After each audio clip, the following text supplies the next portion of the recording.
Alors pourquoi les pauvres ou les gens qui ont moins d'argent vont plutôt se tourner vers une guitare Fender ou une guitare Gibson? On va voir ça dans cette vidéo.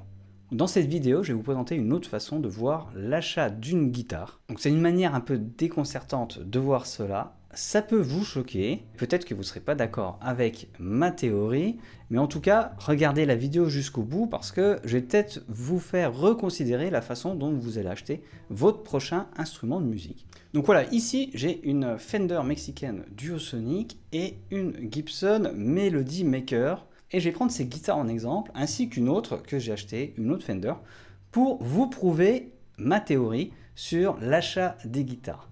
Alors cette théorie, elle est toute simple, c'est que, en fait, acheter une guitare de ce type ne vous coûte rien, tandis que si vous achetez une guitare, ici Harley Benton, pourtant bien moins chère, à la fin, le coût sera beaucoup plus important. Et je vais vous expliquer tout ça.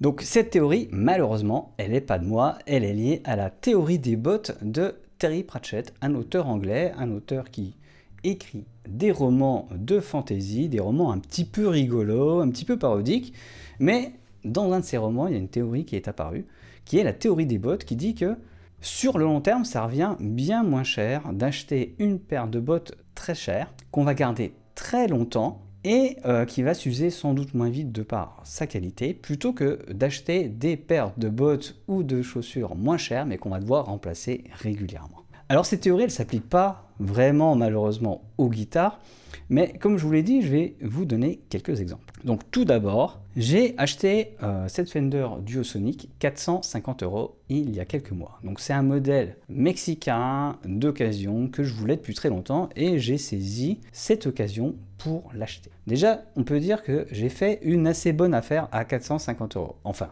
vous me direz dans les commentaires si je pouvais l'avoir moins cher. Le fait est qu'en achetant cet instrument, je sais que dans 3, 4, 5 ans, peut-être quand je vais me lasser, quand j'aurai envie d'un modèle plus haut de gamme, quand le son ne m'intéressera plus, je pourrai revendre cette guitare et sans doute en tirer un prix identique. Et pour vous prouver ça, je vais vous parler de ma Gibson Melody Maker, donc que j'ai eue il y a 13-14 ans, mais qui était vendue neuve autour des 400 €, environ 399 €. Il y a même eu des réductions moins chères. Et aujourd'hui, si vous souhaitez acheter ce modèle dans cet état, eh ben, vous allez devoir débourser environ 500 €.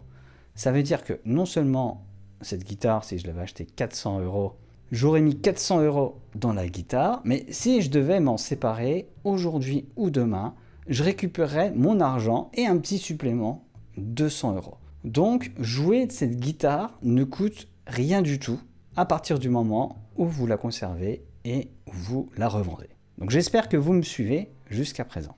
Deuxième exemple, lorsque j'ai commencé à travailler il y a bien longtemps, il y a une vingtaine d'années, j'ai voulu me faire un beau cadeau et j'ai acheté une Fender Telecaster Highway One. Alors Highway One, c'était la gamme pas chère, made in USA de Telecaster. Mais malheureusement, cette guitare m'a pas vraiment plu, pas au niveau du son, pas au niveau de l'esthétique, parce que je vous avoue, c'est un peu mes principaux critères à l'époque, une guitare qui sonne bien et qui est belle, d'ailleurs c'est toujours un peu le cas, mais j'ai jamais réussi à m'habituer à son manche et je la trouvais difficile à jouer et j'ai dû m'en séparer. Et cette guitare, je l'avais achetée neuve à 590 € environ, on va arrondir à 600 €.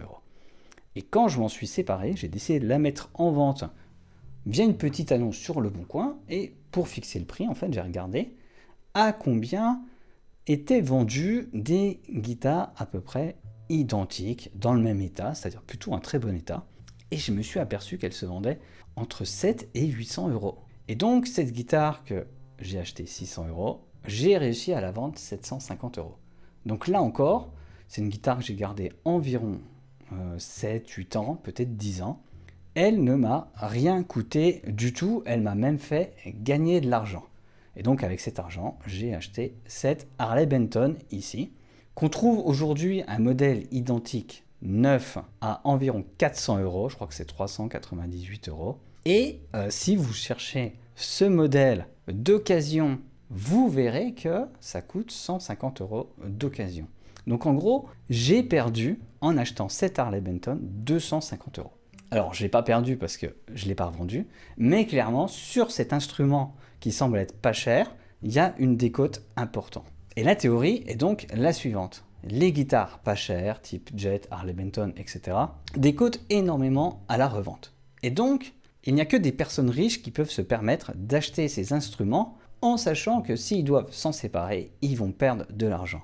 Tandis que si on a des revenus plus modestes, on pourrait caricaturer en disant si on est pauvre, on a tout intérêt à aller acheter une Fender ou une Gibson d'occasion, même si ça va nous coûter 500, 800, 1000 euros, tout en sachant que cet argent reste conservé dans la valeur de la guitare et que si on a besoin de cet argent, on pourra la revendre à peu près au même prix. Donc paradoxalement, les guitares les plus accessibles qu'on trouve aujourd'hui sont sans doute destinées aux gens les plus fortunés. Donc voilà pour cette petite vidéo. Dites-moi ce que vous en pensez en commentaire. Est-ce que ça a un sens? Est-ce que vous voulez que j'approfondisse un peu le sujet de la théorie économique? Voilà, dites-moi tout.